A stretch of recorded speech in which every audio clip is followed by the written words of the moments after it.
Most of us go through life pretending that we're satisfied where we are, pretending that everything is okay, pretending that we don't have any special goals or ambitions or desires, when really deep down inside, we do really want more. See, a lot of people pretend that they want more out of life, but all you have to do is watch their actions.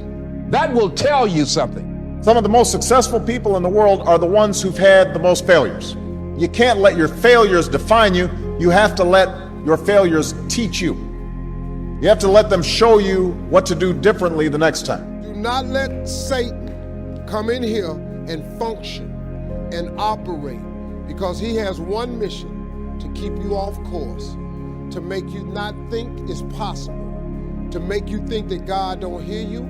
His job is only to destroy you, to make sure that you don't become what God intended for you to become. That's the mission of the devil. If you cannot control your own mind, then you are just a feather in the wind of life. You can't control anything besides what you think. If you cannot control your own mind, then you go through life with zero control, zero influence. Sit on your bed one night and say, my life is not everything I want it to be, and perhaps it's not everything that I need it to be. What's one thing I'm doing wrong, that I know I'm doing wrong, that I could fix, that I would fix? You meditate on that, you'll get an answer. And it won't be one you want, but it'll be the necessary one. If you keep doing what you've been doing, you're going to keep getting what you've been getting. So if you're at a place in your life and you ain't happy with it, you have to change some things. But you have to make a conscientious decision that you're going to change. And it's not dependent on anybody else.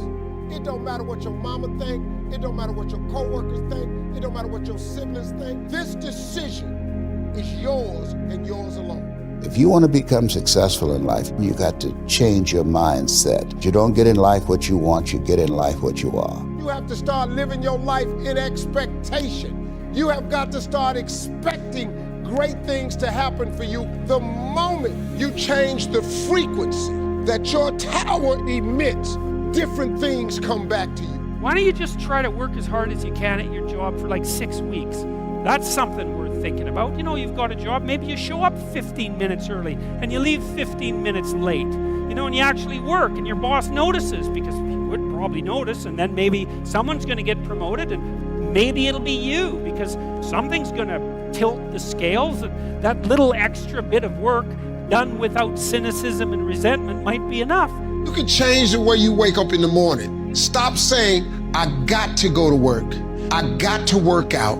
I got to get this weight off of me. I got to go and meet with the people at the school. I got to deal with my coworkers. When you say I got to, you take all of your opportunities and all of your blessings and you wrap them up in stress by saying I got to. You take all the stress off of it when you say I get to. The most fantastic thing about changing the way you think is, regardless of what people say to you or despite the fact they tell you it's not true, I promise you, one of the only things on the planet you can control is what you think. I'm not saying it's easy, but it can be done. And I think if you are malleable enough in your mind and disciplined enough to instill the correct software at the correct time to make sure that you're as competitive as possible, you can take any situation or scenario that you're going through and find the positive in it and use it to make you a better person.